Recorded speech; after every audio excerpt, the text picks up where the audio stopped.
Folks, hello and welcome to Tavern Chat. I'm your host, Eric Tenkar, your bartender in the OSR.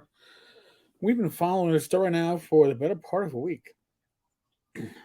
And I think yesterday I saw that the Guardian had an article covering the OGL drama, and now it's CNBC, and CNBC is important. CNBC covering this means that Hasbro's stock pricing is going to be affected. All right.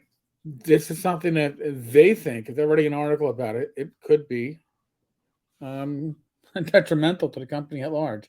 So their key points: Hasbro postponed its update of its Dungeons and Dragons licensing terms after thousands of players pushed back on proposed changes, rallying around an open D&D petition. God bless you all. The attempt to create a new D&D OGL, or open game license, comes as Hasbro's Wizards of the Coast unit looks to capitalize on a surge in popularity of the nearly 50-year-old game. Surge of popularity due to COVID. All right, now that's pushing off, and this is going to like the tide comes in, the tide goes out. The tide's going to go out, and there's not much Hasbro can do about that. Hasbro said it still intends to create a new OGL, but that it will not include a royalty structure or give itself access to intellectual property made by third-party content creators. All right. So, we're going to look through this. There's some interesting stuff. Now, they mentioned that they've seen a copy of the OGL 1.1 and the facts section for OGL 2.0. I have that. We'll go over that. And the facts for 2.0 really doesn't match up very well to the public relations bullshit that we saw yesterday from Wizards of the Coast.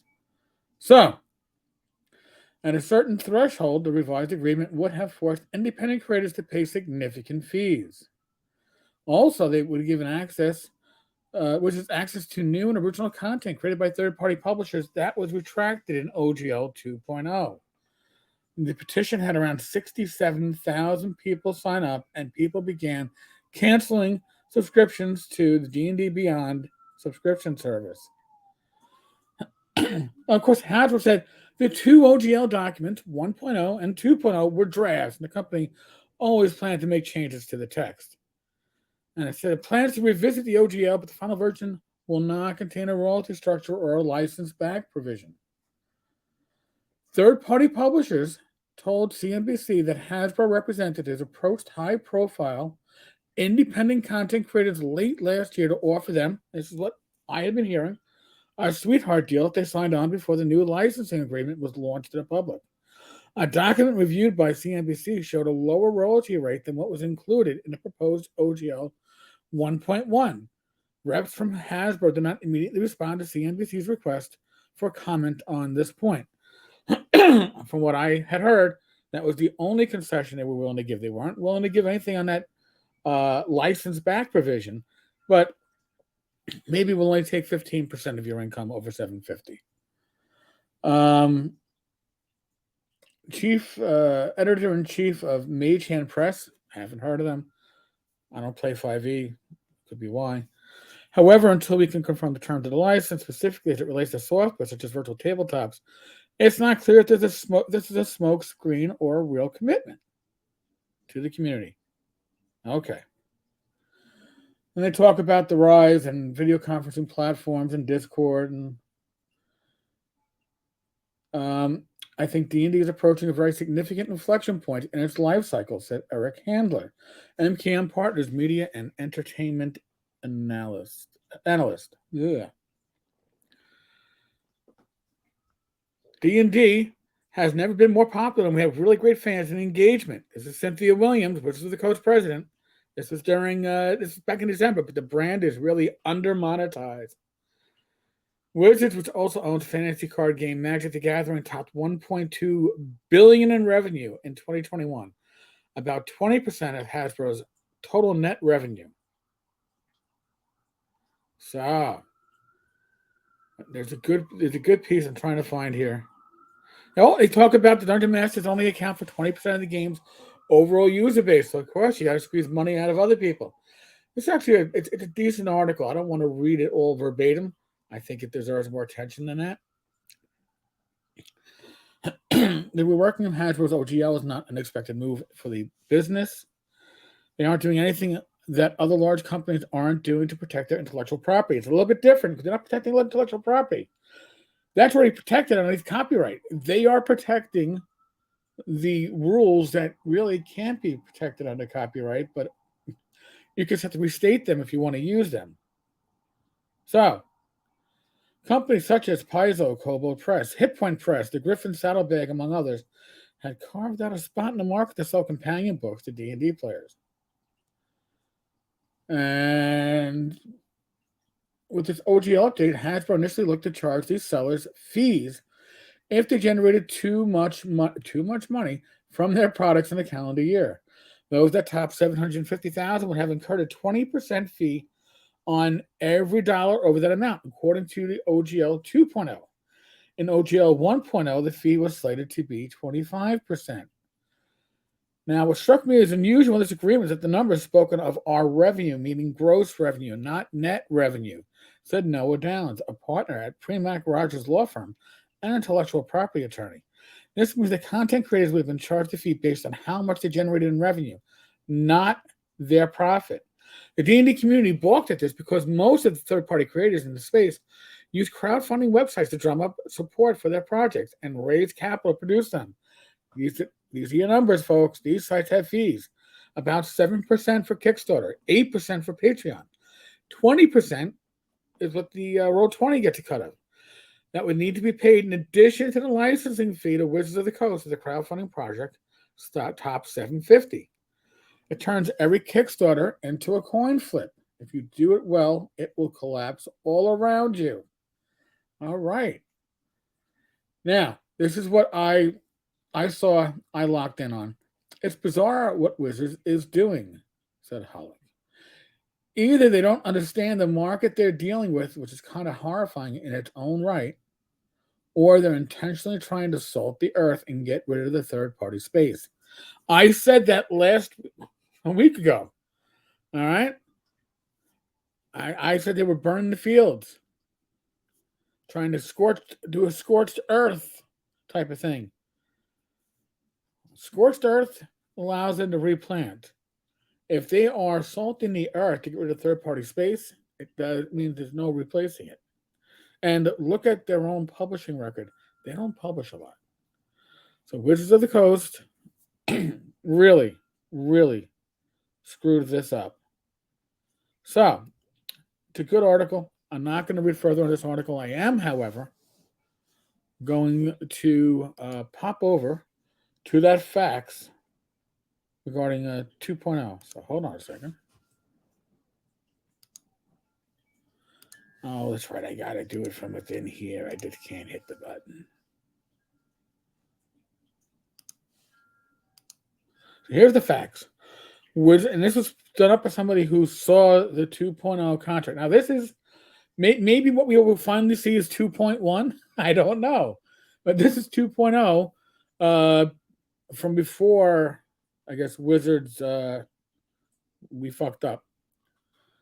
Wizards of the Coast is doing everything in its power to turn the camera away from itself at this moment. At its heart, there's nothing more. This is nothing more than classic corporate greed corrupting a beautiful game enjoyed by millions of players. Under the OGL 2.0, it still renders Kickstarter infeasible. For reference, if Wizards had to pay this much from their revenue, they'd be bankrupt too. That would be that, I guess, 20%. This allows virtual tabletop content on platforms that don't have a specific license from Wizards of the Coast, such as Foundry and Alchemy. It is not an open license by definition. I've been saying this. Others have been saying this. Open means open, legally allowing others to freely build with, customize, or improve the work without cost and minimal restrictions on modifications.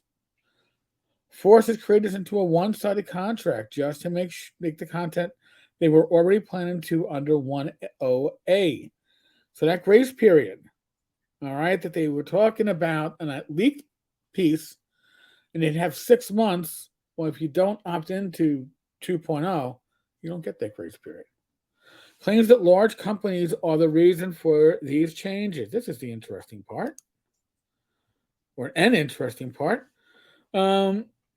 despite the fact that no company has taken money or even threatened to remotely overshadow them by using D&D's open 5e content, not their protected IP. IP is protected under copyright law.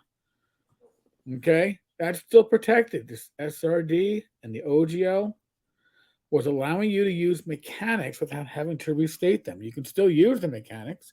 You can't copyright mechanics. You can still use somebody else's mechanics. You have to restate them. Even Pathfinder, who's now so far removed from the original material, is minuscule compared to the massive scale of Wizards of the Coast. Turns an issue of openness into an opportunity for Wizards to divide and conquer. This company makes $1.3 billion a year and is vilifying companies that make $750,000, the equivalent to what they make in 5.5 hours. Lies about 1.1 being a draft. This is it too, folks.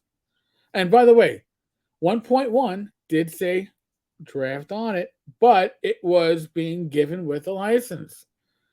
Draft did not come with contracts attached. No matter what it was called, it was what was being offered. Further, it was never called a draft in their meetings with creators, in the same meetings where they were supposed to feel safest, according to Wizards. Unfairly punishes and cripples countless small businesses that have been following the truly open and community-friendly 1.08 OGL rules and using only open content without violating or misusing any of Wizards' IP for 23 years.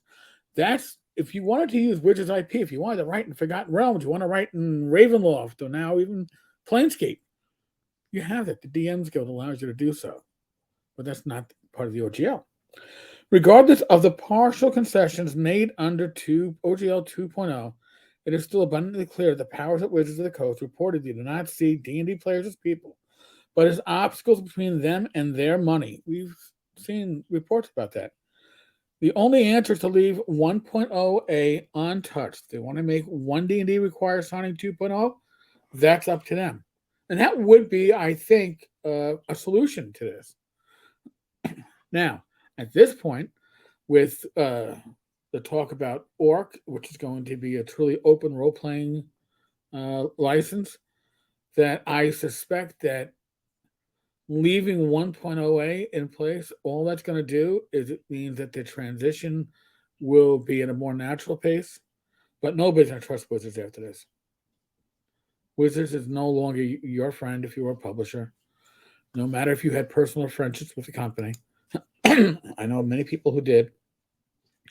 And yeah, I'll leave it at that. I don't think they have friends there in the company anymore. Folks, as always, be safe, be well. God bless. Roll those dice, roll them well. I will be back again tonight with my wife, Rach. We're going to be doing the weekly Gamers Health live stream. I know we have new viewers, new subscribers. Gamers Health is something that Rach and I do every Saturday night, 8 p.m. Basically, it's our chance to talk with the community, hear your concerns about your health, talk about our journeys to better our health. We've both had scares, so it's good for your physical health, your mental health, your emotional health, and allows you and us to spend time with the community. So hopefully we'll see you there. It's 8 p.m. tonight. This very channel. All right, folks. I will catch you all later.